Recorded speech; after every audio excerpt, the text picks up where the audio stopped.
muri cya gihe rero ibimenyetso byegeranywaga nibwo twagiye twumva nawe aravuze ngo yarahunze. Yago ahunze rero yaragikurikiranwa cyangwa iperereza kuri ibyo ngibyo ryari ryararangiye? Ahunze yaragikurikiranwa nibyo. Umuntu wese uzi ko yari postinze cyangwa yakwirakwije amafuti yavuzwe na Yago, amafoto y'urukozasoni, ndabasaba ko mubisiba. Guhera uyu munsi ni wakoze ikiganiro avuga kuri Yago agikureho. Uwari postinze amafuti yavuze ayakureho, nutayakuraho mu minsi mike urakurikirana, uraza gukurikirana, utayakuraho araza gukurikirana. Ko Dr. aho ntabwo byumvikana. Ni gute umuntu avuga ngo abantu bangenzeho imyaka 4 ngiye ukanziza ko naje kuvuga ko ibyo bintu nanjye nari mbizi? Ntabwo Yago naza atanga ikirego. Iki kibazo cya Yago na Godfather na Jihad n'abandi bantu bari hamwe budutsiko, hari ukuntu bagiye birema mu dutsiko tumwe dushyigikira abandi, byatangiye tubona ari nka showbiz nk'uko showbiz ziriho, ariko tuza kubona ko biri kugenda bifata indi ntera, aho batangiye kuzanamo amagambo ubona aganisha ku byaha, aganisha ku amacakubiri, aganisha ku ngengabitekerezo. Yago yarahamagawe arabazwa. Yago yongera gushyira video hanze. Video yarimo amagambo wumva arimo amacakubiri, aganisha ku macakubiri n'ivangura. Arabazwa, arakurikiranwa, kuko abonye ko atangiye kubazwa ku byaha biremereye nka biriya by'ivangura yavuze, yahise agenda. Dr. Yago yarakurikiranwe ibihe byaha cyangwa aracyakurikiranwe ibihe byaha? Yago ariko nawe aravuga ati ngewe mpunza agatsiko k'abantu bankoreye yicarubozo mu gihe cy'imyaka 4. Ni nkuko nawe afite kandi gatsiko, nta kujya wumva avuga ngo big energy. Tariki 14 mu kwezi kwa gatatu umwaka wa 2022 twakira ikirego cya Nyarwaya Innocent ariwe Yago, arega uzaba kiriho Cyprien ariwe Jihad. Niba wumva uri victime w'ikibazo runaka, ariko ngo yagiye ataka ni mwamwumva. Gutaka ni kumwe bajya kuri social media, urese ubutaka. Niba yarabegereye Yago, ntabwo mwabonaga ko ibi bintu mushobora kuba mwabishakira igaruriro, kuko ndetse no bijyanye no kugenza icyaha mushobora no gukumira ko ibikorwa runaka bishobora kuba byageza mu cyaha? Yego, hari urundi rutonde ejo nakurikiranye ikiganiro cya Yago ndakireba cyose, ariko numva yavuzemo amazina menshi, harimo Sabe, harimo M Irene, harimo abitwa ba Rocky, harimo abo ba Jihad, harimo ba DJ Brian na Jihad bigeze gukurikiranwaho nabo icyaha cyo amategeko araharira abagarura. Yego, harabo muragarura. Urugero naguhaye ni nk'abo ngabo bakurikiranywe ibyo byabo Yago. Yego, nta nubwo iperereza ryahagaze, birakomeza. Hanyuma Yago ati narahunze, muramugarura cyangwa ikirego murakeka cyabamugenzeho? Sinshobora kuvuga nti muri industry nanjye nabaye umuhanzi, ndabizi birimo ibyo by'amarozi, ibyo by'amashyari nkuko Yago yabivugaga. Ntabwo kare nijabo hashize igihe ku mbuga nkoranyambaga havugwa ibintu bitandukanye, ndetse cyane cyane kuri YouTube, aho mwagiye mubona ibiganiro bitandukanye bikorwa n'abantu bo mu myidagaduro bagaruka ku biganiro byabo, uburyo bagiye bagirana amashyari, uburyo bagiye bagirana ibibazo bitandukanye, noneho bakabishyira ku karubanda. Ubwo ndagaruka cyane kuwitwa Nyarwaya Innocent uzwi nka Yago cyane, niwe wamenyekanye, niwe umaze iminsi agarukwaho mu biganiro bitandukanye. Ni ibiganiro rero byagiye biba uruhererekane, ndetse hagiye hashyirwa hanze amashusho agaragaza ubwambure bwa bamwe. Ibyo ntabwo turi bubijyemo, mwarabikurikiye, ariko nk'urwego rushinzwe kugenza ibyaha twavuze tutese biriya bikorwa, cyane ko bamwe bagiye banagaragaza ko ibikorwa byagiye bikorwa n'amagambo yagiye avugwamo ashobora kuba ari bimwe mu bigize icyaha. Uretse kuba tubona abantu ku mbuga nkoranyambaga Dr. bari gukora biriya biganiro bishobora kumvikanamo bimwe mu bigize icyaha, nko gusebanya mu ruhame cyangwa se gukangisha umuntu kuba wamugirira nabi, hari uwigeze abegera wenda nk'urwego rw'ubugenzacyaha ntimukurikirane mbere y'uko anabivuga akababwira ati reka negere RIB mbanze nyibwire, cyangwa mwagiye kubibona namwe mubona bya bastinze kuriya?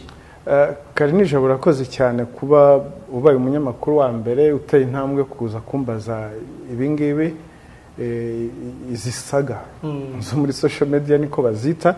Ubundi iki kibazo cya Yago na Godfather na Jihad n'abandi bantu bari hamwe budutsiko, hari ukuntu bagiye biremamo udutsiko tumwe dushyigikira abandi, byatangiye tubona ari nka showbiz nk'uko showbiz ziriho, ariko tuza kubona ko biri kugenda bifata indi ntera, aho batangiye kuzanamo amagambo ubona aganisha ku byaha, aganisha ku amacakubiri, aganisha ku ngengabitekerezo, aganisha amagambo atuma abandi bashobora kwanga abandi, ashobora gutuma bamwe bashyamirana n'abandi.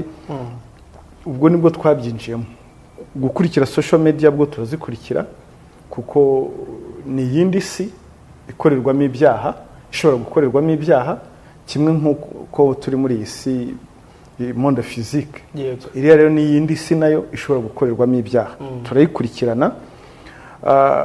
Gusa nk'umwihariko kuri icyo kirego kuri icyo kibazo cya Yago na Godfather na Jihad, Yago yarahamagawe arabazwa.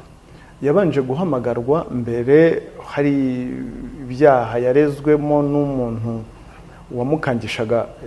yakangishaga gusebya. Yego. Ku bijyanye n'amashusho y'ubwambure bwe, Yago yamukangishaga ko ashobora gushyira hanze ku mbuga nkoranyambaga. Ubwo ni wa mukobwa.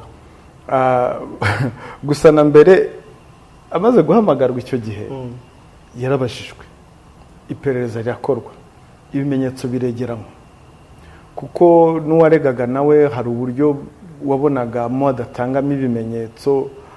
Hari igihe abantu barega bashaka ngo RIB ngo bakangire umuntu urega, kandi twebwe ntabwo nk'urwego nka RIB ntabwo ari ibintu byo gukanga. Niba ari icyaha kirakurikirana. Kuza kubwira urwego waje kurega warangiza ngo ukagire ibimenyetso bimwe wanga gutanga, ngo kugira ibintu byo gushaka ngo urwego rujye rubakangira abantu, ntabwo ari byo. Yarahamagawe, arabazwa, arakurikiranwa, ibimenyetso birashakwa, ndetse muri ya process nabwo yo gushaka bya bimenyetso, Yago yongera gushyira video hanze. Video yarimo amagambo wumva arimo amacakubiri, aganisha ku macakubiri n'ivangura. Arabazwa, arakurikiranwa, ariko yakurikiranwa ari hanze. Muri cya gihe rero ibimenyetso byegeranwaga nibwo twagiye twumva nawe aravuze ngo yarahunze. Ibyo rero kuba bikurikiranwa, turabikurikirana, kandi nta muntu utanga ikirego muri RIB ngo kireke gukurikirana. Aragitanga kigakurikiranwa. Hari ibyo dusanga bidafatika, hari n'ibyo dusanga bifatika, hari ibyo dusanga ari mbonezamubano, hari n'ibyo dusanga biri criminal. Ibyo bigakurikiranwa mu nzira nyine n'ubundi isanzwe ibyaha bikurikiranwamo. Yago ahunze rero yaragikurikiranwa cyangwa iperereza kuri ibyo ngibyo ryari ryararangiye? Ahunze yaragikurikiranwa nibyo, kuko abonye ko atangiye kubazwa ku byaha biremereye nka biriya by'ivangura yavuze, yahise agenda. Gusa ikigaragara ni uko aho ari ubona ko yagumye gukora ibindi biganiro nabyo ubona biganisha ku byaha. Icyo namubwira, namwibutsa hamwe n'abandi bose bumva ko bari hanze y'u Rwanda se, cyangwa se bumva ko amazina yabo bayahishe, kuko bose baba bakoresha n'iryo Yago ntabwo ari ryo zina rye. Yego. Ubwo dufata ntabwo ari ryo zina rye, ariko amazina yabo bose arazwi. So abo bose icyo nababwira, aho waba uri hose, bibuke ko ukuboko k'ubutabera ntaho kutagera, ntabwo byabuza kuba bakurikirana. Ntibitonde rero kuvuga ngo avuye hano hari ibyo yarakoze, ageze hari ibindi atangiye gutangaza n'ubundi bigaragaza neza ko ibyo yakoraga ari ibyaha. Inama namugira ni uko yajya mu nzira nziza, agakora showbiz neza, akayikora mu buryo bumwungura, bumuteza imbere, ariko akirinda kuyigira urubuga rwo kwibasira, rwo gukoramo ibyaha, kuri amacakubiri, amagambo y'urwango, hate speech. Ibyo ngibyo usibye na Yago n'abandi bose turabihanangiriza. Social media ntabwo ari urubuga rwo gukoreramo ibyaha. Ibi bintu bya showbiz rero bisa nkaho byabaye, ndabona yarabaye ahantu ho mu mafuti, ngo bakoreramo amafuti abantu bamwe. ngira ngo rero icyo nababwira nta muntu n'umwe uregera ribu ngo ntibikurikiranwe, birakurikiranwa ariko bikurikiranwa mu buryo bw'ubunyamwuga ribu ibonamo ko igikorwa iki n'iki kigize icyaha cyangwa se ntigize icyaha. Dr. Yago yarakurikiranwe ibihe byaha cyangwa aracyakurikiranwe ibihe byaha? Ubu ngubu ntabwo yaragikorwaho iperereza, ariko ubwa mbere yarakurikiranweho icyaha cyo gukangisha gusebya umuntu akoresha amafoto y'ubwambure bwe. Ubu rero iperereza ryari rigikorwa kuri biriya ashobora kuba akekwaho bijyanye n'ibyaha byo gukura ivangura, macakubiri. Yego. Yago ariko nawe aravuga ati ngewe mpunze agatsiko k'abantu bankoreye iyicarubozo mu gihe cy'imyaka 4. Yaba yarigeze abaregera ntimukurikirane abavuga muri ako gatsiko, kuko arabavuga no mu biganiro nabo ba jihad? Icyo ikintu kimwe navuga, turatandukanya gutanga ikirego no kujya muri social media ukavuga akababaro kawe, ukavuga ibikubabaje. Hari bamwe bavuga ko ari terapi bari kwikorera, ariko nubwo waba wikorera terapi, iyo kuvuga akababaro kawe ntabwo wagombye kuba ukora terapi ukora ibindi byaha. Gusa itariki 14 mu kwezi kwa gatatu umwaka wa 2022 twakira ikirego cya Nyarwaya Innocent ariwe Yago, arega uzaba kiriho Cyprien ariwe Jihad mwene Rubayiza, amurega ko yashyize video ikubiyemo amashusho kuri account ye ya Instagram. Iyo video ngo ikaba imuharabika kandi imubuza amahwemo. Ari Yago urega Jihad? Ari Yago urega Jihad. Ikirego cyarakurikiranwe, dosiye yoherezwa mu bushinjacyaha. Ubwo rero sinza ko gatsiko avuga kariko asa gatsiko avuga kuki ataregiye urwego akavuga ko gatsiko arega. Ntabwo ariko umwe mu bagize ko gatsiko ni Jihad numwe, ariko kurikiwe nkawe. Cyaha niki agatsiko ravuga niba agatsiko kagizwe n'umuntu umwe ibyo ntazi. Gusa iyo aza kuba hari ikirego abona gifatika nawe yari kugitanga, kandi urwego ntabwo rutoranya. Kandi kuba umuntu umwe ari gukurikiranwa ku cyaha iki ngiki ntibivuga ko nawe akosherejwe atarega. Yego. Iyo ni principe ushobora kuba hari cyaha ukurikiranwa ariko nawe ukaba hari ikindi wakorewe, ibyo rero nawe urarega. Yego. Hari urundi rutonde ejo nakurikiranye ikiganiro cya Yago ndakireba cyose, ariko numva yavuzemo amazina menshi, harimo Sabe, harimo M Irene, harimo abitwa ba Rocky, harimo abo ba Jihad, harimo ba DJ Brian. Ngira ngo ako ngako niko kubira hamwe akita gatsiko.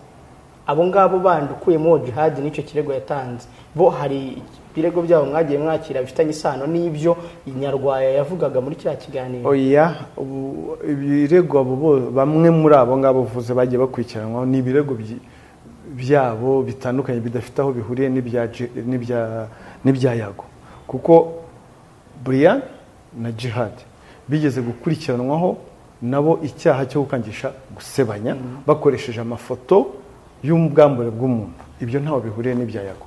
Uko rero bivuze iyo aza kuvuga ati aba bantu baranzonze, ni nkuko nawe afite akandi gatsiko, nta kujya wumva avuga ngo big energy. So ibyo rero ibyo nibyo bya bintu byo muri social media, na amafoto yo muri social media tubwira abantu ko batari bakwiriye kwica showbiz. Showbiz ubundi twari tuzi ko ibereyeho imyidagaduro, none isigaye yarabaye urubuga rw'amatiku, isigaye yarabaye urubuga rwo gukwirakwiza amagambo adashobotse, kurema udutsiko, abashyigikiye bariya. So bari gutoba showbiz. Ubundi rwa rubuga rwo kwidagadura, niba ngombwa ko ribiza mutuzazamo. Ubundi ntabwo RIB yagakwiriye kuza muri ibyo bintu, yaretse abantu bakidagadura neza nkuko bidagadura. Ariko niba ngombwa, niba yagiye kuba karima ko gukoramo ibyaha, tuzazamo, kandi bamwe bazabigiramo ibibazo. Yego. Ariko Dr. numvise utubwira ko Yago yabegereye icyo gihe arega uwitwa Jihad Cyprien uzaba kiriho Cyprien. Yego. Niba yarabegereye Yago, ntabwo mwabonaga ko ibi bintu mushobora kuba mwabishakira igaruriro, kuko ndetse no bijyanye no kugenza icyaha mushobora no gukumira ko ibikorwa runaka bishobora kuba byageza mu cyaha? yego iteka dutanga ubutumwa bw'uko abantu batagomba gukoresha social media nk'urubuga rwo gukoramo ibyaha. Ikirego Yago yareze mu kwa gatatu umwaka w'2022 cyarakurikiwe kandi yaregaga individu umwe uzaba kiriho Cyprien cyarakurikiranwe cyoherezwa mu bushinjacyaha. Kuba rero we avuga ngo na gatsiko, ako gatsiko yaza kuba yaratwegereye akarega kavuga ati aka gatsiko kamere nabi karakora ibi n'ibi, ariko hari igihe bikurikira ugasanga ni amatiku yo muri social media muri showbiz. Hariho abavuga ngo kuzimyana, hariho abadukanya n'amagambo ngo amarozi, ngo bamwe kuzimya abandi.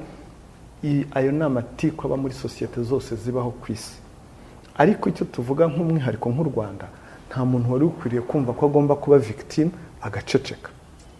Niba wumva uri victime w'ikibazo runaka, ariko ngo yagiye ataka nimwamwumva. Gutaka ni kumwe bajya kuri social media uretse ubutaka.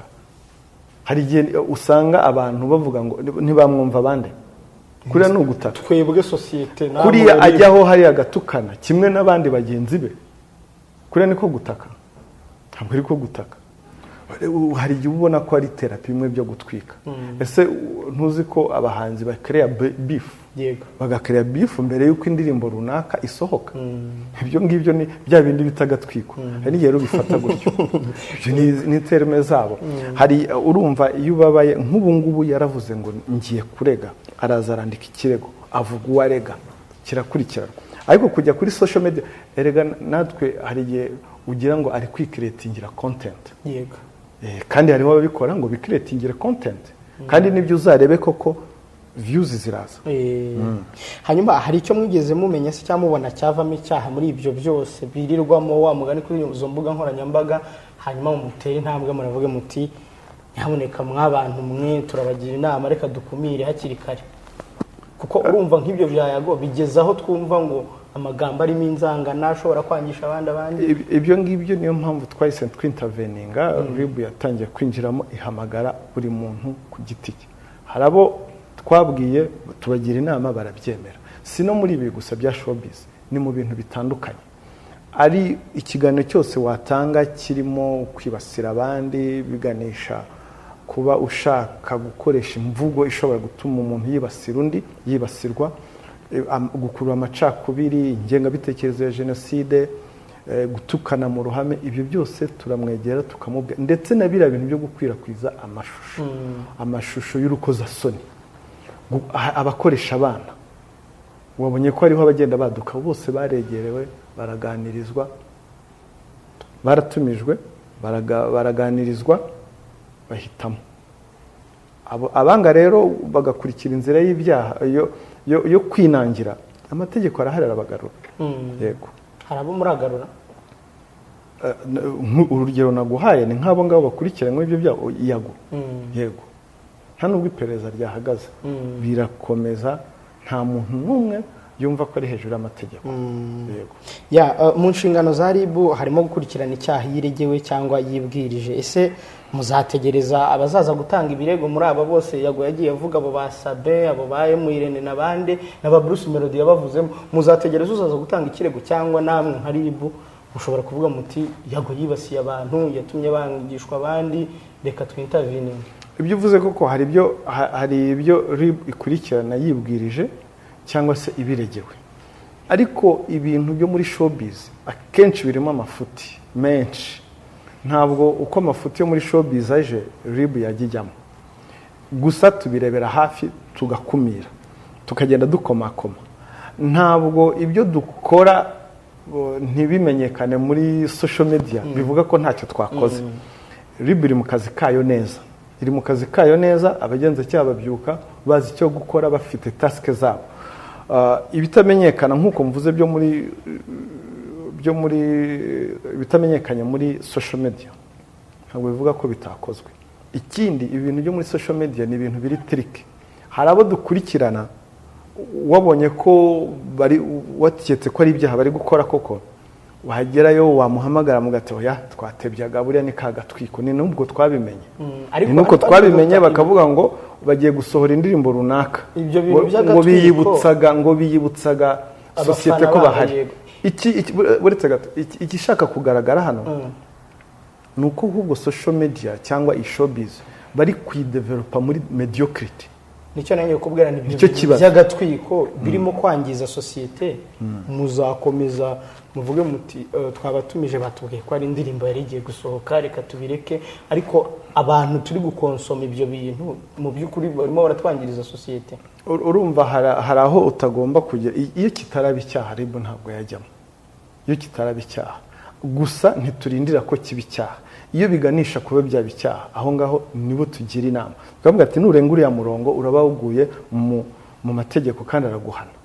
Aho rero sosiyete nyine ubwo ngubwo abantu baba bakeneye kwigishwa n'ibyo, baba bakeneye kwigishwa bakumva ko guteza imbere mediocrity ibintu by'amafuti si cyo sosiyete nyarwanda. Urumva ikibazo gihari kari nijabo, social media platform isa nk'ikibuga, ni ikibuga mu by'ukuri cyaguyemo abantu b'ingeri zose, cyaguyemo abantu b'ingeri zose, abafite indero, abatazifite, abize media, abatarize, abafite ikinyabupfura kigerwa ku mashyi, abo bose barimo. Rero ni nk'inkota, social media ni nk'inkota yahawe abantu bafite izo kategori. Urumva nyine niho ugaragarira nyine imikoreshereze ya social media igaragaza character y'umuntu, igaragaza character y'umuntu, igaragaza indero ze, igaragaza discipline ye, igaragaza level ya education ye, ni ibyo ngibyo nta bindi. So ni ikibuga cyajemo abantu b'ingeri zose, kandi ntabwo wavuga ngo u Rwanda ntabwo rwavuga kuko iyo bavuga ngo freedom of speech and expression, ubwisanzure mu gutanga ibitekerezo, ntabwo wavuga ngo ugiye gushyiramo abize n'abatarize, ariko nyine hariho abantu bagenda bagakora ibintu hariya bitagize ibyaha ariko by'amafuti, bya anti-values bidafite indangagaciro nyarwanda na nkeya. Abo ngabo bagirwa inama, kuko uko indangagaciro ugenda uzitakaza niko ugenda usatira umurongo wo gukora ibyaha. Abo rero biciye mu biganiro nk'ibi ngibi, biciye ko ubona ushobora kuganiriza umuntu kundi, tubagira inama yo kuvuga ngo mwitonde, social media ntabwo ari icyumba cy'inzu yawe wumva ko wakoreramo ibyo ushaka. Umenye ko hari abantu bakukurikira, kandi iteka umunsi uwo ari wo wose ushobora kunyerera ukaba wakubitwa inkoni n'amategeko. Izi ni social media ziriho rimwe na rimwe nk'abana, nshobora kuba ndambitse telefone yanjye ngiye nko muri douche akabona notification iraje, akabona ubwambure bashyizeho. Ibi bintu tuzajya tukomeza tuvuga ngo abantu bari kwigishwa, abandi turi kwangiza. Erega nuko mutekereza ko kwigisha biharirwa uruhande rumwe. Ubundi muri media, wowe uri umunyamakuru wize, muri media pillars za media nizi education, information, entertainment. Ubwo muri social media aba bantu bamwe bakoresha social media platform kwigisha kuri hehe. Ni ukuvuga ngo dufatanye. Ntabwo akazi ko kwigisha society ari akazi karibu ka ministeri runaka. Ni akazi mwebwe mubifite no mu nshingano ya mbere, education, kwigisha no kwidagadura n'abantu, information, kubamenyesha amakuru. Rero ukagira na responsibility kuri society. Wababaza ati umuhagaze mu nshingano zanyu neza, wansubiza gute?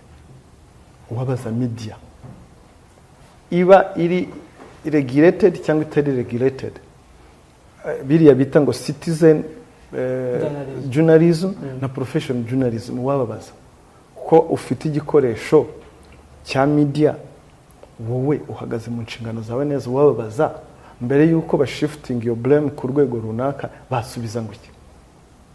Twebwe nka RIB mu nshingano dufite ziri muri pillars eshatu. Iya mbere gukumira ibyaha, iya kabiri detection ariyo gutahura ibyaha, iya gatatu investigation ariyo kugenza ibyaha. Gukumira niho hazamo education. Kandi gukumira ntabwo hakumira kuko hakoreshejwe education, kwigisha gusa. No mu burya no gufunga tuba dukumira. So kwigisha rero ni imwe component, ariko nka media iyo yifite nk'inkingi yitwa education, kwigisha. Kuvuga ngo rero muhagarare neza. Ikibazo kirimo rero nuko naba bandi bayize usanga barafashe side. bari muri twa dutsiko kamwe gashyigikiye ab'ibumoso kandi gashyigikiye ab'iburyo noneho ugasanga batangiye noneho muri za platform bafite nabo bari gukoresha bakwirakwiza ya mafuti yavuzwe na kanaka turabihanangiza ko ibyo byari posting amafuti yago yavuze amafuti kanaka yavuze ari Godfather ari Jihad ibyo byari posting ni icyaha ukwacyo kuba umuntu yabishyize ahagaragara ni icyaha kimwe kuba wongeye na wamufashe kubikwirakwiza ni ikindi cyaha rero icyo mbabwira ndagira inama umuntu wese uzi ko yari postinze cyangwa yakwirakwije amafuti yavuzwe na yago amafoto y'urukozasoni ndabasaba ko mubisibe kuko ikiza gukurikiraho murakibona Dr. ayo magambo usoreje arumvikanisha ko RIB noneho ibi bintu urwego yabifatagaho wamugani bigiye ku rundi rwego yego urwego tubifataho ni urwego rwo gukumira no guhana icyaha nta kuvuga ngo ni urundi rwego kuri postinga ntuhaza kubona ibikurikira birumvikanisha ko ari urundi rwego bigiye impamvu mbivuga niki abo bari postinga nabazura kaboze nukongera petroli mu muriro niwo usanga banyira bayaza ikibazo gisa nk'ikibagiranye akagira noneho abantu babibonyemo gucreatinga content babibonyemo views content babibonyemo uburyo bwo kongera kunguka ngo niba ukeneye insanga DM niba ngo bikeneye insanga DM mbigushi oya usibye nibyo ngibyo hariho abavuga ngo bagakora ikiganiro ngo kuri yago Jihad na ugasanga noneho bari gusubira muri ya magambo bari kongera kuri playinga ese babuze izindi content cyangwa niya ariko nyine mu isi ya showbiz akariho niko kavugwa ntabwo ari byo nibo bagashyiraho kavugwa nabande nibo bakavuga nyine nibo bagashyiraho ngo kavugwe ejo ukongera ukabona undi yashyizeho ikindi kiganiro same maze ikibabaza nabize media bari professional twabonaga ko ari abantu bahagaze neza muri media nabo bari muri uwo mutego ngo barasesengura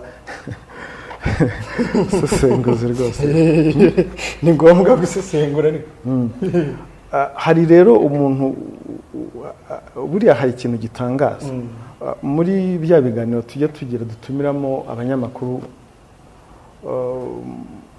mu biganiro bitandukanye nigeze kugira uwo maza ntasi burya kubera iki mwahisemo kujya mucuruza amatiku ibintu bimeze nk'uriya ibiganiro birimo bikurura urwikekwe bituma abantu bashyamirana n'abandi kuki icyambabaje ni wa munyamakuru nabonaga ko uri professional nawe ufite uko yiyumva muri societe ufite abamukurikira ngo doctor ngo burya amatiku ni acuruza ndamureba numva birambabaje ndavuga nese ubwo nawe koko ishuri wagiyeho warigiriyeho iki amatiku ni acuruza urumva ukuntu ashaka gufata showbiz mu Rwanda cyangwa se entertainment no kuvuga ngo hari abantu bakeneye nabo kumva ko ari part ya society ibyo bakora byanze bikunze nabo bizabagiraho ingaruka nibatigeraho ingaruka bizagira ingaruka ku bana babo ntabwo bari outside ya society barimo bakorera bavuga ko bakorera birantangaza buriya bamwe nk'iyo batashye abana babo ibyo bababaza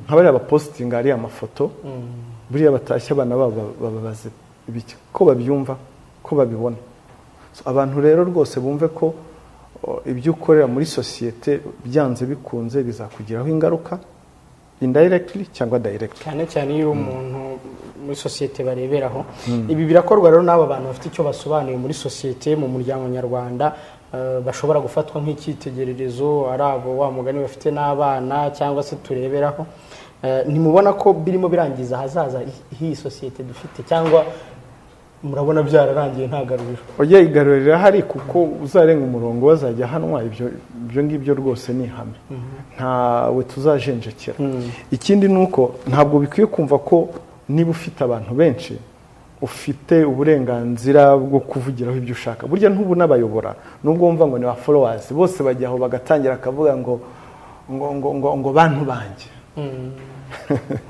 babita babo ariko wareba buriya sosiyete nyarwanda icyiza cyayo irakura. Hari igihe kizagera bari abantu bavuga amafuti bakazajya babona unfollow. Kuko uko sosiyete ikura, irakura igaragara idashaka kumva ari amafuti, irakura ishaka kumva ibintu bizima, ishaka kumva ibiganiro bizima byubaka. Uko rero sosiyete ikura igenda itera imbere, hari igihe abangaba bazisanga nta kintu, ntawe ukibumva. Ni ukuvuga ngo kuvuga ko igariro rirahari, minisiteri zibishinzwe, ibigo bibishinzwe, inzego zibishinzwe, zose nzi neza ko ziri mu nshingano zazo neza, ibi barabikurikira. Ni nk'uko mu minsi ishize muri iki gihe hiharaje na ba bantu nyine usanga bajyaho bakavuga ibintu hariya ngo ni ubuhamya. Twaje kumenya ko babaha amafaranga bakajyaho bakabeshya, ugasanga atanze ubuhamya bw'amafuti butabayeho, yagize ate. Akenshi usanga bisenya umuryango nyarwanda aho kubaka. Abo rero nabo tubabwira ko mu by'ukuri ntabwo ari byo. Ntabwo uwo gukurikirana urumva ujya kubona ukabona umuntu agiye hariya ngo ngiye ngo papa yatangiye kundongora mfite imyaka 9, ugategereza ikiganiro kikamara nk'amasaha 2. Hari ababivuga wakurikirana ngo ni ibyaha, niho twamenye ko baba bahawe amafaranga. Icyo gihe rero turabwira abantu ko bagomba kwitonda ibyo bakora, bishobora kubaganisha ku byaha. Ikindi, ntabwo urumva ni kwa kumenyereza sosiyete mediocrity, turababwira ko kubeshya. Hariho rero n'abaza noneho ugasanga avuze biriya yangize akavuga ngo akageraho akatwandikira cyangwa se akampamagara, ugasanga nta n'icyaha kirimo. Nubwo cyaba kirimo n'icyaha ntabwo wakurikira ngo ubu kibibonye, kuko baba bivuze kare ibimenyetso, ugasanga wanakurikira ugasanga babisibye. Niba uri umunyarwanda mwiza ushaka gutanga amakuru ku cyaha cyakorewe kanaka, niwe kuki ubishyira ku rukuta rwawe aho buri muntu wese abibona, kandi wibuka neza ko uwitwa victim niba ari nko ku cyaha cyo gusambanywa aba agomba kubikirwa ibanga. Urumva ko nta n'ubumuntu burimo, ikigambiriwe n'icyo ari bubonemo, yangiza akishyiraho ka kantu k'agakingirizo ko gushuka abantu ngo yataginze RIB. Byo ni iki? Umunyarwanda muzima w'umutima yagombye kubanza akabwira RIB, ese social responsibility yo ni iyihe bafite, kumva ko ufitiye inshingano kuri sosiyete yo kuba hari abo ugomba kubikira ibanga. Ikindi, hariho ubuhamya umuntu avuga ngo aratanga, ugasanga arasenya sosiyete, arasenya umuryango nyarwanda. Ukareba rero inyungu irimo n'igihombo kirimo, ugasanga ntiyabanje kubitekereza neza. Kare nijabo, niba uri umunyamakuru wize, uzi ziriya pillars zawe, icyiza kizi social media platforms za YouTube, urabanza ukayungurura, sibyo? Urabanza ukayungurura, ukeditinga, kuko ibyavugiyeho byose siko bijyaho. Ugomba kureba igifitiye abanyarwanda akamaro, ugomba kureba niba iki kintu agiye kuvuga kitari bwe expose kanaka, kitari butume kitari mutera ingaruka runaka. Erega hariho ubuhamya umuntu ashobora gutanga ugasanga bwakuriye hahamuka, bwakuriye umwiryane mu rugo, bwateye ibindi bintu bishobora no gutuma umuntu ahohoterwa. Yego nubwo ari suspect, ntabwo biba bigomba guca mu nzira y'ubutabera kugira ngo mu nzira y'ubutabera kugira ngo uwo muntu ahanwe. Ntabwo ari ukuvuga ngo kanaka birabita mob justice, abaturage nibo bamwihaniye kubera ko yumvise ibintu byamuvuzwe kuri social media. Ntabwo rero social media ari urubuga rwo gukoreraho ibyaha. RIB irihanangiriza abantu bashaka gufata social media nk'urubuga rwo gukoreramo amafuti yabo, ibyaha byabo. RIB irabihanangiriza ibabwira ko social media yabereyeho gukoreshwa neza, ntabwo ari tool, ntabwo ari igikoresho cyo gukoreraho ibyaha. Ibi byitwa ngo ni showbiz, ubundi yagombye kuba ari entertainment, urubuga abantu baruhukiraho, bidagaduriraho. Apana kugira urubuga rw'amatiku, rwo gushyamiranya abantu. Ikibazo aba bitwa ngo ni showbiz ntabwo bumva neza showbiz icyo ari cyo. Abantu kwidagadura ntabwo ari ukubakurura mu matiku. Dr. hari twe abanyamakuru n'inshingano dufite kuri sosiyete bakomeje kugaruka ku bakora kuri izi mbuga bazikoresha, ariko hari n'abazikurikira, kuko urasanga abakurikira ibyo biganiro, umuntu ashyizeho ikiganiro cy'amasaha 2 cy'ubuhamya bw'ibyo biri kwangiza sosiyete, aho kugira ngo amugani bube n'ubuhamya bwo gukosora sosiyete cyangwa kugira icyo batungaho nk'itoroshi kugira ngo icyaha gikurikiranwe. Ariko ugasanga umuntu nk'uwo niwe kurikirwa cyane, niwe umuntu ajya kuruhukiraho niba asoje akazi wa mugani akavuga ati reka nkurikire iki kiganiro cy'uyu muntu uvuga ko wenda nyirakuru yamugiriraga nabi kuva akiri umwana, wenda hari icyo ndi bukuremo. Hanyuma aba bantu bo babireba bakora subscribe, urababwira ngo baveho ntibari buveho sosiyete yo. Urumva sosiyete nayo nacyo ni ikindi kibazo, ni ikindi kibazo kiri muri sosiyete, nabwo bigaragaza capacity y'abantu, bigaragaza level y'abantu uko babona ibintu nuko babyakira. Ariko byose banyirabayazana ni bandi, banyirabayazana nababishyiraho. Ntabwo wambwira ko ikiganiro cyose kigisha kidakurikirwa. Urabizi hano hari abasore n'inkumi bakora za documentaire bafite views nyinshi, usanga ndetse harimo n'ubwenge bwinshi byigisha. Ariko nyine hariho n'indi sosiyete nyine idashaka kwiga, ishaka ikunda ibintu bya mediocrity nk'ibyo ngibyo. Abo rero nabo ndababwira ntiko burya igitangaje ubwonko uko bukora, uko ushyira mu bwonko ibintu niko bigenda biguhindura utabizi. Hari igihe abantu bumva amagambo yavuzwe muri social media hano, wajya kumva mwicaye muganira ukumva nicyo kiganiro kuzanye. Nkamubwira nti ibyo nibyo wumvise muri social media, muri za showbiz ntabwo ariko kuri. Urumva hari ukuntu ugenda uhinduka ibitekerezo utabizi. Gusa icyo nababwira nabo bahitemo neza, bahitemo ibiganiro bibubaka, nta biganiro by'aya matiku. Ubu ngubu nkuzi ikiganiro cy'ubuhinzi ugira ngo abantu bakireba, cy'uburyo bategura ifumbire ntabwo bakireba. Oya, ariko nawe nibyo wishyizemo babireba nyine, kuko abanyarwanda bose si abahinzi n'ubundi ababireba ni abahinzi.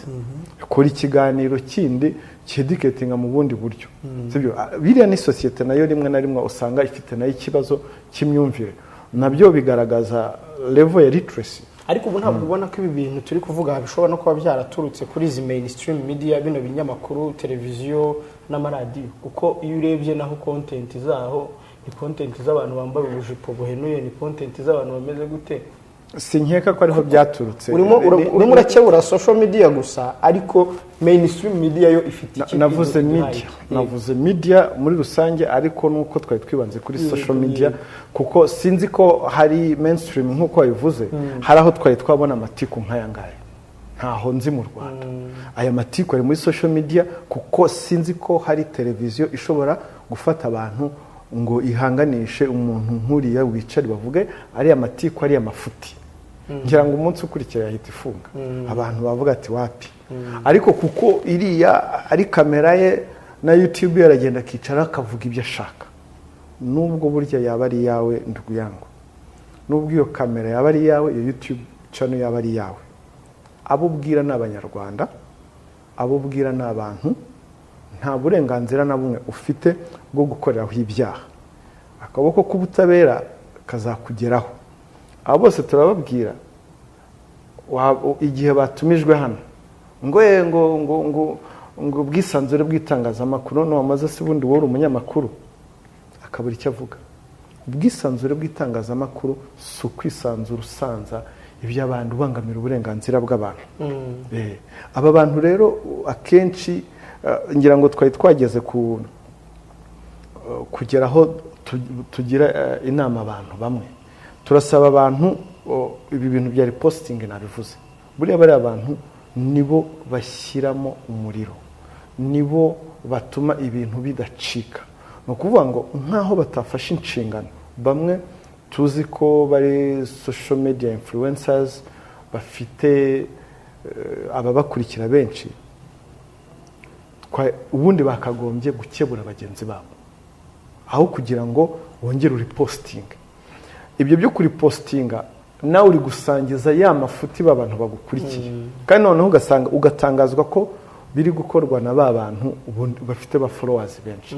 Ibyo rero biratangaje nabyo, kandi turabihanangiriza ko si bwo buryo bakagombye kubikora, ntabwo bishimishije na gato. Nabo n'ibyaha bari gukora byo gukwirakwiza, ntibize kubatangaza, hari abagiye gukurikirana vuba aha. Ikindi, gukora ibiganiro ngo ku byo Yago yavuze, ugasanga ahubwo uri kuri sayidi ye uramushyigikira. Niko byatangiye, niko bameze. Bamwe bafashe uruhande, abandi bafata urundi. Abo ngabo turababwira ngo guhera uyu munsi n'uwakoze ikiganiro avuga kuri Yago agikureho, uwari postinze amafuti yavuze ayakureho, n'utayakuraho mu minsi mike urakurikirana, uraza gukurikirana, utayakuraho araza gukurikirana, kuko ibyo bintu bigomba gucika. Ariko Dr. aho ntabwo byumvikana. Ni gute umuntu avuga ngo abantu bangenzeho imyaka 4, ngiye ukanziza ko naje kuvuga ko ibyo bintu nanjye nari mbizi? Ntabwo Yago naza atanga ikirego cy'abamugenzeho. Sinshobora kuvuga nti muri industry nanjye nabaye umuhanzi, ndabizi birimo ibyo by'amarozi, ibyo by'amashyari, nkuko Yago yabivugaga. Ntabwo kare nijabo ibyo bintu, ariko nkuko Yago yabivuga, ni ukuvuga ngo nawe urashimangira ibyo avuga, kandi kuko bishobora kuba bihari. Niba bihari, nibatangiye ikirego bikurikirana. Ntabwo ari ibirana amarozi. Ubu nazo nkubwira ngo banyohereye imbyuka ibyo ntibifatika nyine, ntibifatika nyine. None se tuyobewe ko hari abajya mu biyobyabwenge? None se hari uburozi buroga ibiyobyabwenge bubaho? Ni imico mibi y'abantu nyine yo muri izo industry, bumva ko ngo hari n'ibitangaje. Umuntu ukajya kumubona yari umunyamakuru mwiza, ngo kuko ngo atangiye kuba umuhanzi runaka, atangiye kumenyekana, agahindura imyitwarire n'uko asa. Wabona umuntu watangiye n'uriho muri iki gihe baratandukanye. Icyo tubasaba, bibihiriza abantu, sibyo? Aba bantu bo muri showbiz bibihiriza abanyarwanda, bibabihiriza pe, bishyiramo amafuti. Turabasaba neza ko iyi showbiz bayireka ikaba urubuga rwo kwidagadura. Turasaba abantu ko batagomba, n'aba social media influence, ko batagomba gutiza umurindi aya mafuti.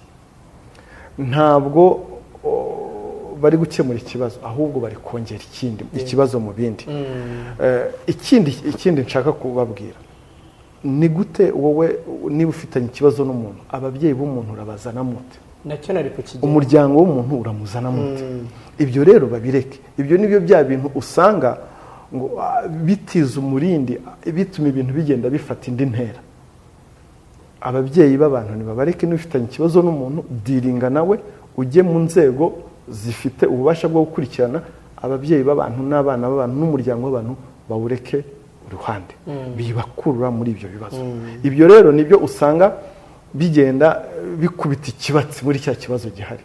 Ikibazo rero ba social media influencer bakaza nabo bongeramo, ntabwo bari gufasha. Ariko urebye iriya message ya Yago, aravuga ati ngewe abantu ntibansaba imbabazi, ngewe kanaka nansaba imbabazi, arabizi ko namugiriye neza, arabizi ko ariko arahindukira, arampemukira. Ibyo ni ibintu biri social muri societe. Nshobora kuvuga nti iyo ni therapy yikorera. Ariko niba uyikorera, reka gukururamo imiryango y'abantu, reka gukoreramo ibyaha by'ibitutsi, reka gukuriramo amagambo ashobora kukuganisha ku cyaha cy'ivangura n'amacakubiri.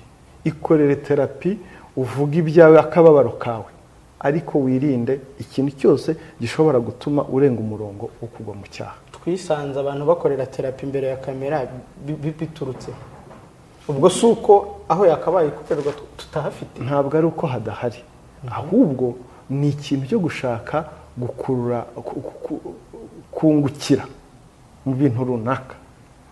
Ntabwo ari uko kubivugira kuri imbere ya kamera. Ntabwo icyo ashaka ari therapy, ni views.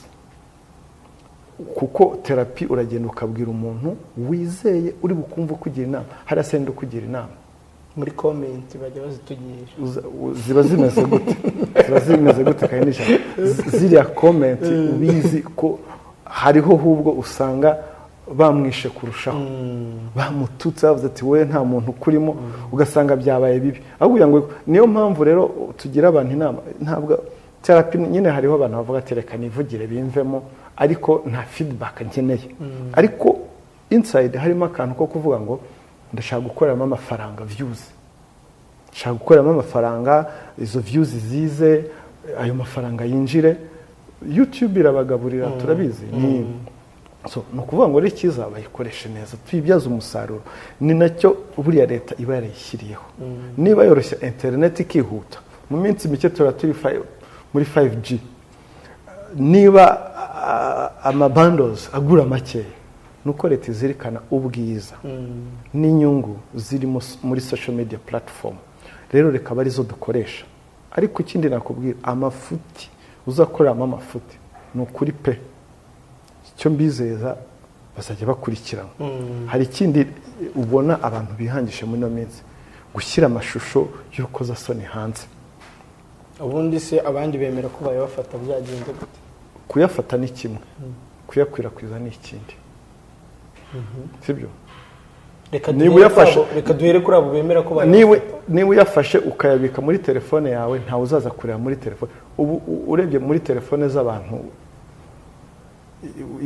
z'abantu bamwe ibintu wasangamo ibyo rero niba iri muri telefone yawe ntawe nabyo ubwabyo ni ikibazo kuko nkuko nabivuze telefone yawe umwana wawe nawe niba umwana wawe nawe umuha telefone yawe urumva irimo ibyo bintu ni ikibazo usibye kubifata byo ni antivalues ni indangagaciro nkeya ariko niba nizo ndangagaciro udazifite bigumisha muri telefone yawe ariko igihe wabirengeje utangiye kubishyira muri group muri social media ubisangiza abandi bamaze gukora icyaha uwo ni umwe noneho uwongera kuri postinga nawe n'ikindi cyaha yakoze abo bantu ngo barereka ribu ngo uko ibyo ngo barereka ribu ko kanaka ngo yashyize amashusho hanze yangiza akayashyira hari yashyire muri DM ya ribu ubabwira uti uyu muntu aya mashusho yashyize hano ari kwirirwa yasakaza ushyire muri DM ya ribu ariko wishyize ku rukuta rwa aho buri muntu wese abibona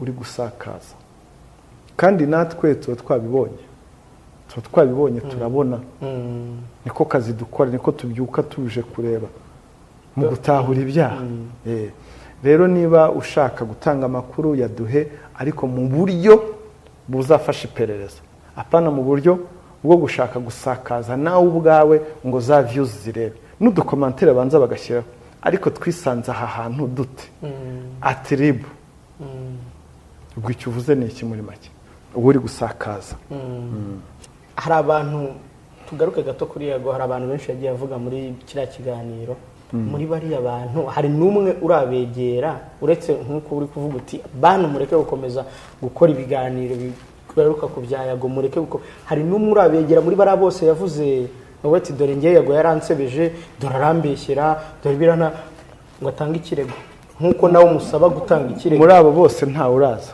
usibye ko naza avuga ngo ni ugusebanya ntabwo ari icyaha dukurikirana kereka naza abyita ukundi bigaragara ko ari icyaha mu mategeko ariko ntawe uraza kuba rero ntawe uraza hariho wenda abo bitababaje babifashe nka showbiz bya bindi by'agatwiko hariho n'abavuga ngo bamwe ngo bashaka kuzamukira ku bandi ibyo rero ari ubireka hari uwaza kurega nawe byose byakurikiranwa mu buryo dusanzwe dukurikirana ibyaha hanyuma yago ati narahunze muramugarura cyangwa ikirego murakeka icyo navuze ukuboko k'ubutabera ntaho kutagera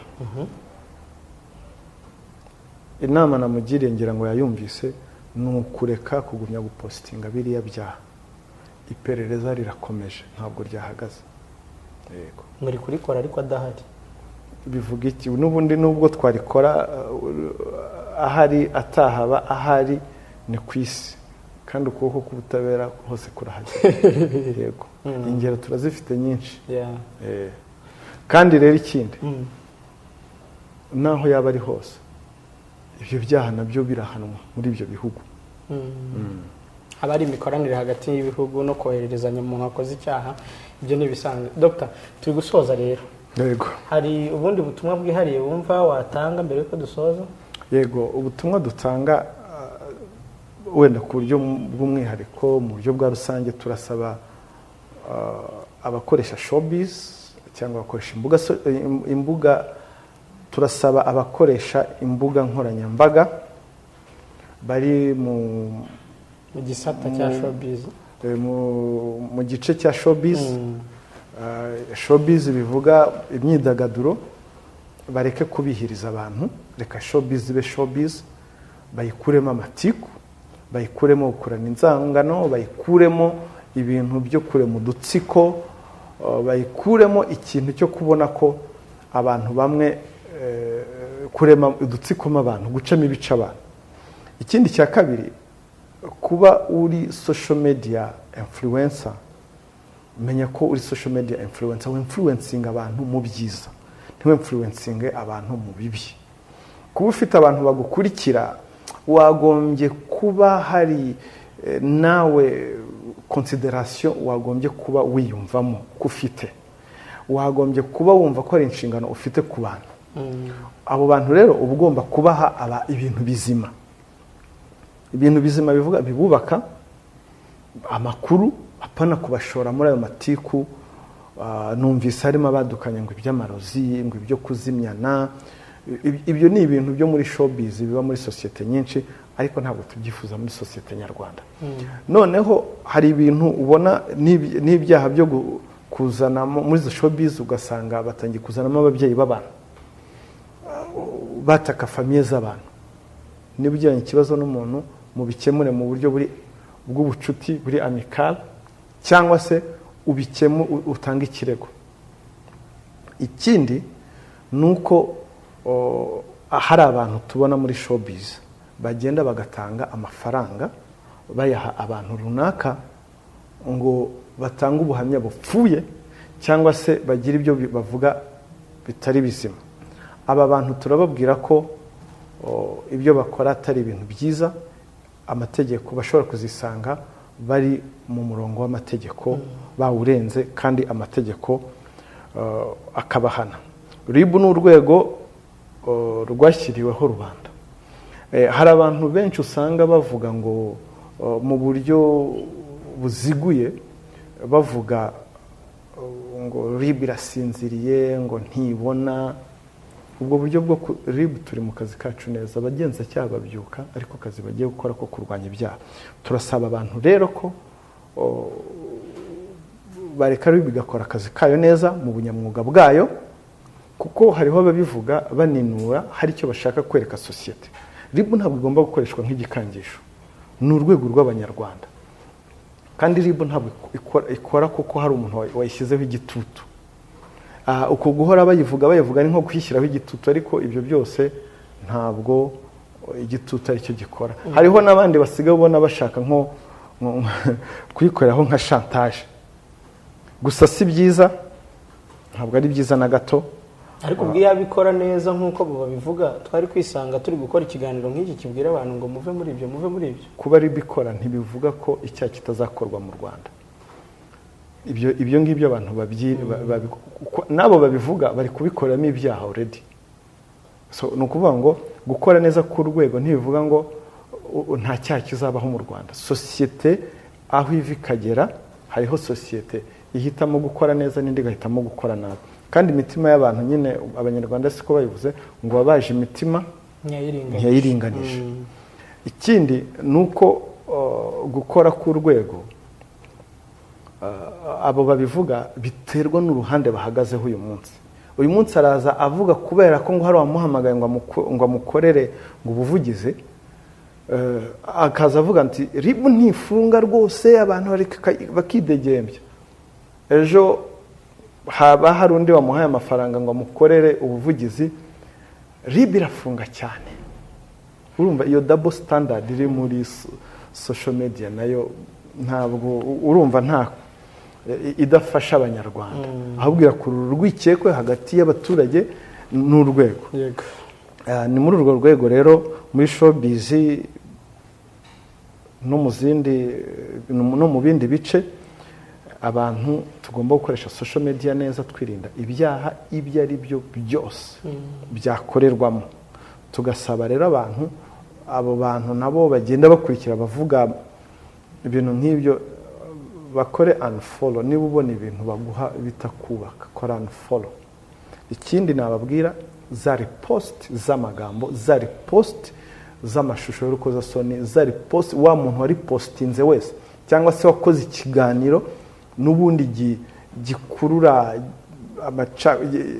gishyira umuriro muri ibi bintu biri kuvugwa mubikureho kuko ibyo nibyo bituma abanyarwanda nako abantu bamwe bagumya kugera muri icyo kibazo kandi mu by'ukuri si n'ikibazo gikomeye ni ikibazo cyoroshye gusa kigumya gukuririzwa n'aba bantu bo muri social media kuko nabo bari kubikoramo ubucuruzi bari kubicuruza. Yego Dr. hari ikintu wakomojeho cyo gukoresha abana mu biganiro nk'ibi byo ku ma YouTube na hehe byo murabona bigenda bigabanuka birafata indi ntera byo gukoresha abana byo ntabwo navuga ngo birafata indi ntera hariho ababikora bisa nkaho ari ugutera ibuye mu gihuru ngo babone ikivumbukamo gusa icyo nababwira nta mwana wo gukurwa muri social media ibi bintu muri izi showbiz.